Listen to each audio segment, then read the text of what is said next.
O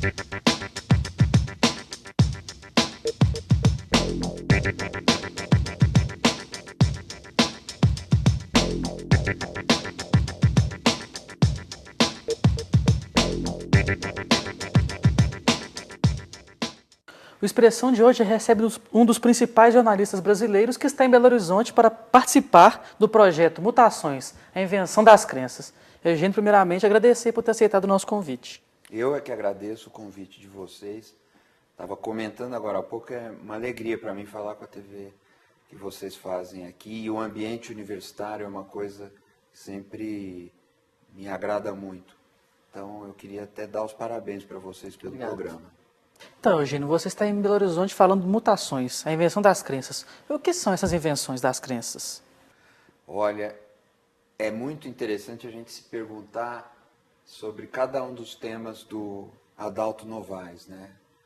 É uma pergunta que eu não consigo responder. Ele trabalhou muito a ideia de mutação, mas desde tanto tempo, né? O Adalto organiza esses ciclos de conferências há muitos anos, não quero falar quantos, mas ele tem 30 livros só com essas conferências, tem mais 10 com outras coisas parecidas.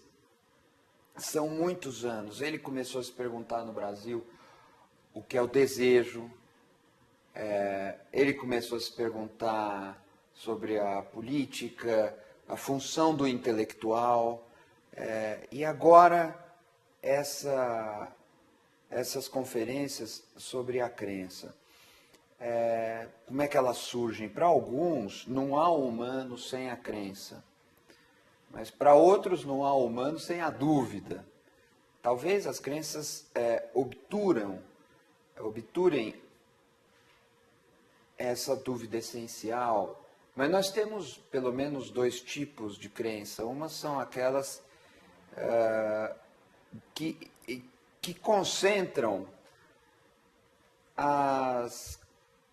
aquelas convicções que a gente não vê como problema. Por exemplo, quer ver uma crença? Eu estou falando aqui e você está entendendo aí. Você fala e eu entendo. De algum lugar a gente tirou que isso é verdade. Mas será que é verdade mesmo? E a gente se comunica a partir da suposição compartilhada que isso é uma crença. É uma crença. Mas outra, e dessa eu vou falar um pouco mais hoje. Você veio para falar do santo combate, né? Então, eu vou falar um pouco mais de uma espécie de fé que existe na militância. A questão dos movimentos de esquerda, das pessoas de esquerda serem beatificadas. Né?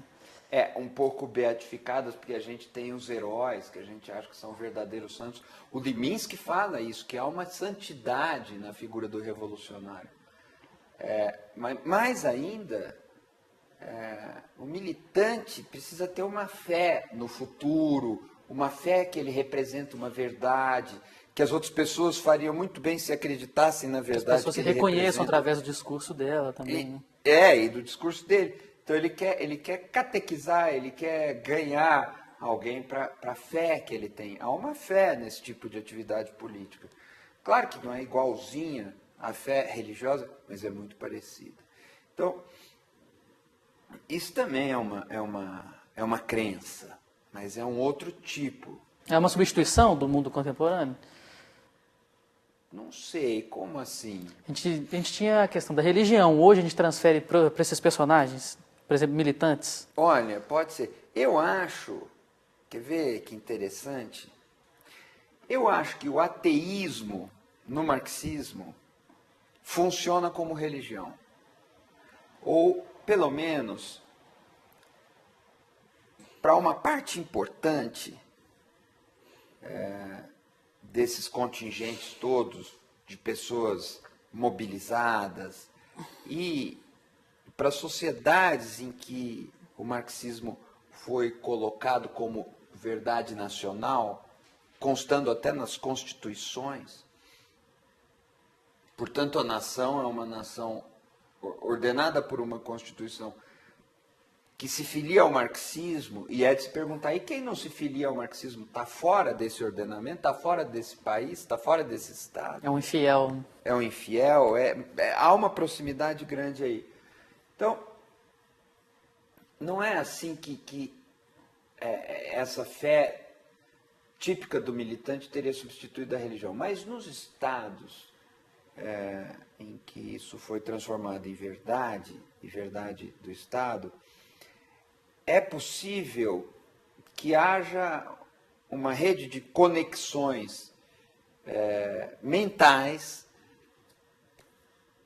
buscando aquela verdade, ou se filiando àquela verdade, bem parecida com a rede de conexões própria da religião. Isso é possível. E até é possível que as pessoas passem a pensar religiosamente com categorias que supostamente seriam materialistas. Nesse caso, o presidente Lula foi beatificado? Eu evito essa discussão na Polêmica. conferência. Não porque ela seja polêmica, até depois a gente pode discutir isso nas perguntas e tudo.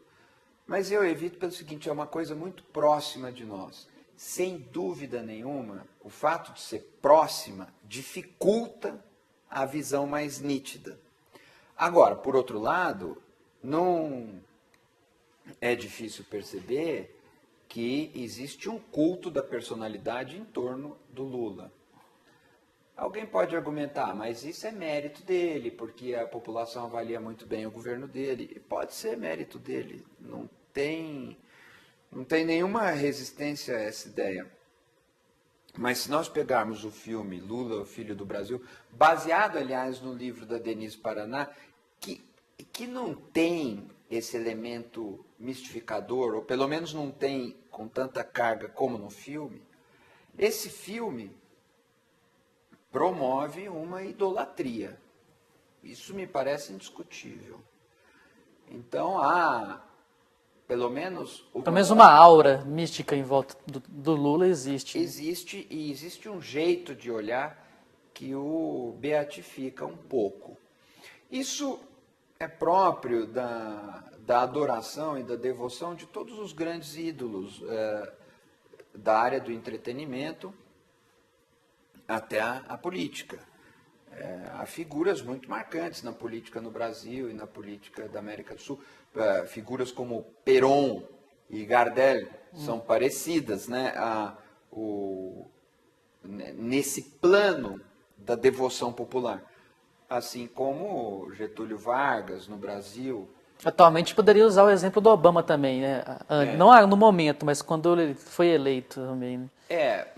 E aí é interessante porque existe, na construção dessa imagem para ser adorada, uma participação muito forte da linguagem do espetáculo e da própria indústria do espetáculo. Uma produção, né? Há uma produção e uma produção industrializada desse tipo de imagem.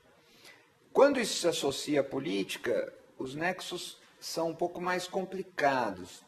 Você pode dizer que os Beatles, o John Lennon falou, né, somos mais famosos do que Jesus Cristo, e um pouco era verdade, mas talvez a fama de Jesus Cristo fosse mais duradoura. Mas aquilo é um produto da indústria do entretenimento e é devorado, consumido pela indústria do entretenimento, um pouco se resolve ali. Já que a gente estava falando dessa beatificação, qual que é o papel das mídias para ter essa função de mitificar algum personagem, algum líder de esquerda? Então, eu ia te falar disso, mas eu não queria perder o fio. O problema desse tipo de conversa é que ela vai meio sem rumo e quando a gente termina, a gente não falou o que queria falar, mas é assim mesmo. Agora, eu ia dizer, o Obama combinou uma grande mobilização, uma grande troca de ideias mesmo e de propostas, numa comunicação de mão dupla pelas redes sociais. Ele não usa a internet apenas para fazer uma difusão de mensagens, mas também para buscar mensagens, buscar propostas que vão sendo agregadas à campanha. Isso se reflete também na política de doações que a internet faz durante a campanha do Obama. E ele vira um ídolo, ele vira um ícone pop, mas também, prematuramente, uma personalidade cultuada. prematuramente porque depois, com o início do governo, isso sofre um desgaste inevitável e é preciso ver como é que ele se segura. Só com base naquilo não tem jeito ele se segurar. O Lula é um processo totalmente diferente, porque esse culto vem lastreado numa experiência material de grandes contingentes da população com uma proposta de governo que tenta jogar ênfase na distribuição de renda, na abertura de novas oportunidades, na ideia de inclusão social. Então, isso cria um outro tipo de personalidade, um outro tipo de idolatria. O filme sobre o Lula é um filme da indústria do entretenimento. Ele não tem dinheiro público diretamente envolvido. Ele é patrocinado por empresas simpáticas ao governo, é verdade, mas é uma iniciativa de mercado. Então, acontece segundo as leis do entretenimento e o filme obedece à gramática do melodrama. É uma peça melodramática que está lá. Então, aí sim, existe a participação da indústria do entretenimento na construção dessas coisas que ganham, no caso do que eu estou falando, uma certa dimensão religiosa. Tem uma devoção bem típica aí. Agora, seria possível fazer isso nos nossos dias sem a participação da indústria do entretenimento? Eu acredito que não. A alternativa a isso seria uma idolatria posta pelo Estado, como acontece em Cuba até hoje, como acontece um pouco na Venezuela, mas como aconteceu em larguíssima escala na União Soviética e em outros regimes totalitários, como a Alemanha nazista, o fascismo italiano, e mesmo no Brasil, no tempo do Estado Novo e tudo. Então, aconteceu isso aqui na ditadura militar, mas ali nós não tínhamos a figura humana a ser idolatrada. Faltou um ícone.